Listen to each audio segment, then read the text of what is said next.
Hello friends, আজকে আমি তোমাদের সাথে বেঙ্গলি ট্র্যাডিশনাল ইলিশ পুঁই রেসিপি শেয়ার করব। সেই জন্য এখানে নিয়ে নিয়েছি পুঁইশাকগুলোকে খুব ভালো করে ধুয়ে একটু বড় বড় করে ডাঁটাগুলোকে কেটে নিয়েছি। আর নিয়েছি ইলিশ মাছের মাথা। প্রথমে ইলিশ মাছের মাথাগুলোকে হলুদ আর নুন দিয়ে মেখে 10 মিনিটের জন্য রেখে দেবো। এখানে একটা কড়াইয়ের মধ্যে তেল নিয়ে নিয়েছি। এখানে আমি রান্নাটা সর্ষের তেলে করবো বলে সর্ষের তেল নিয়ে নিয়েছি।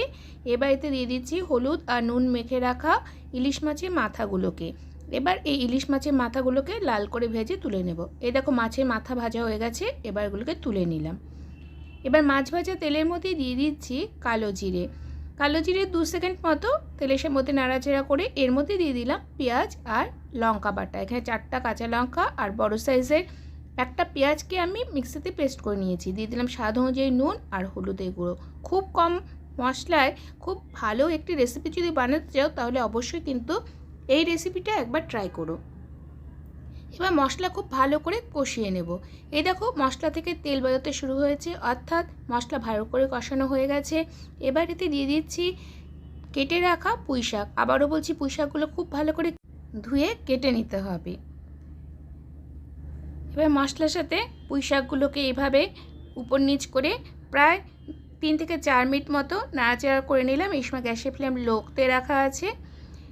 এরপর একটি ঢাকনি দিয়ে ঢেকে দেব আর মিনিট 10 মতো পুঁইশাকগুলোকে সাঁতলে নেব।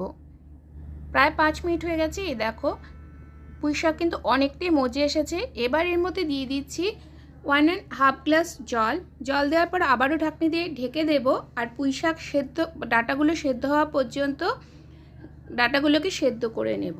এরপর এতে দিয়ে দিলাম ভেজে রাখা ইলিশ মাছের মাথাগুলোকে এবার ছোটো ছোটো টুকরো করে ভেঙে দিয়েছি। মাছের মাথা দেওয়ার পরে আরও 5 মিনিট মতো পুঁইশাকগুলো এভাবে রান্না করে নেব আর তারপর গ্যাসের ফ্লেম বন্ধ করে দেব। তো বন্ধুরা, দেখলে তো কত সহজেই তৈরি করে ফেললাম ইয়ামি একটি সহজ পুঁইশাকের রেসিপিটি ভালো লাগলে লাইক করবে, কমেন্ট করবে। যারা চ্যানেলটিকে সাবস্ক্রাইব করেনি তারা চ্যানেলটিকে সাবস্ক্রাইব করে পাশে থাকবে। দেখা হবে আবারও কোনো নতুন রেসিপির সাথে।